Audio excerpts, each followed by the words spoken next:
rapaz chamado Marcos Oliveira, ele fez uma leitura que eu achei muito interessante daquilo que reflete o que será o meu voto no dia 30, que será um voto crítico no candidato Lula. Só que eu quero aqui, tanto quanto conclamar a todas as pessoas que ainda não foram contaminados pela virulência do bolsonarismo.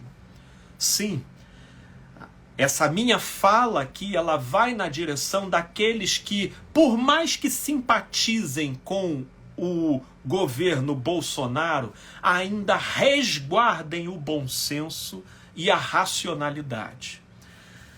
O meu voto crítico vai para o Lula, porque eu quero dizer, eu não votei no Lula ou no PT em 2018.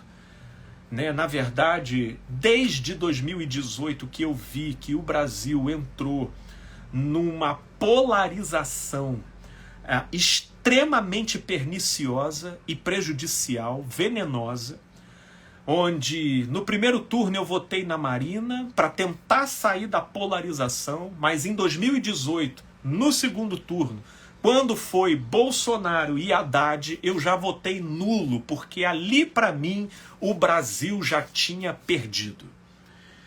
Só que agora se passaram 4 anos, e se haviam dúvidas do que se poderia transcorrer no país com o comando desse atual governo, as dúvidas não só foram sanadas, mas hoje a gente observa esse fenômeno chamado bolsonarismo.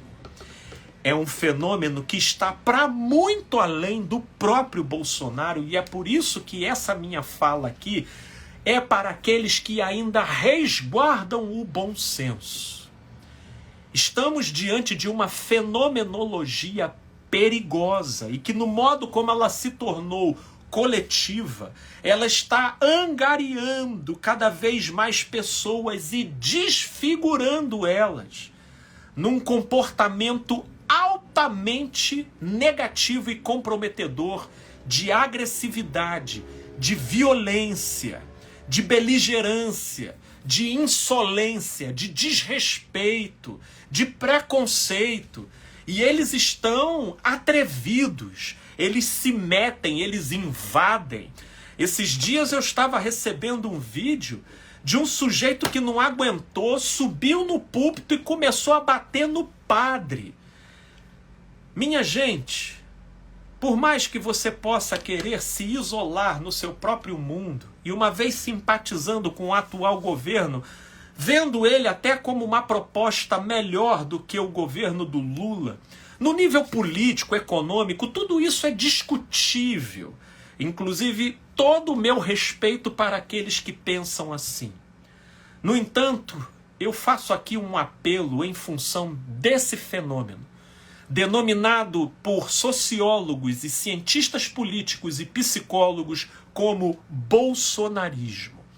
E nesse vídeo é lido um trecho do livro Psicologias da Massa, de Freud, e que eu quero replicar aqui para vocês. Diz o seguinte: pelo mero fato de pertencer a uma massa organizada, o ser humano desce vários degraus na escala da civilização. Em seu isolamento, era talvez um indivíduo culto. Na massa, é um bárbaro, isto é, um ser instintivo. Possui a espontaneidade, a violência, a ferocidade e também o entusiasmo e o heroísmo dos seres primitivos. Le Bon, que era o autor dessa fala que Freud estava analisando, ainda se detém de maneira especial na diminuição da capacidade intelectual que o indivíduo experimenta ao se fundir numa massa.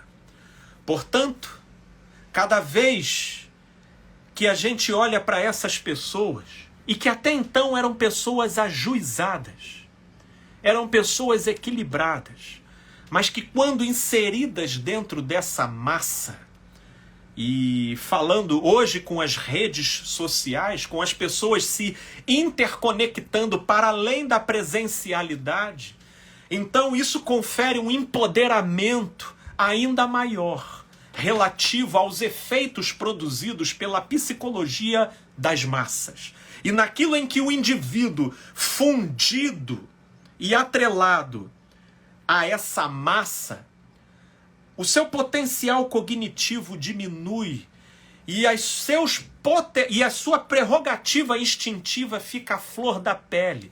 E eles começam a mimetizar a mesma energia e o mesmo espírito do que patrocina a ideologia coletiva, se tornando, por conseguinte, enfatuados, egoístas, agressivos, julgadores, jactanciosos, pessoas com o seu perfil corrompido e distorcido. Meus amigos, com esses, eu digo para vocês, recomendo que não discutam com esses. Não discutam. Quando vocês perceberem esse tipo de animosidade, que inclusive vai crescendo e que naquilo em que o seu argumento é desarticulado, ele então já passa para te ofender e te julgar, recua e não faz resistência, porque eles estão acometidos desse vírus chamado bolsonarismo. E aí aqui eu tenho tantos vídeos, e nesse vídeo que eu já postei aqui no Instagram e vai ser postado amanhã aqui no TikTok, lá o próprio rapaz colocou várias enquetes, e que eu tô aqui recebendo, eu não sei vocês, eu recebo aqui a torto e direito, né, de brigas, de totais alucinações, patrocinadas por paranoias, em que os sujeitos eles já não estão nem olhando a pessoa real que está ali na frente, eles já estão lidando com fantasmagorias da própria imaginação deles, projetando isso na realidade e se tornando pessoas altamente perigosas. Altamente perigosas.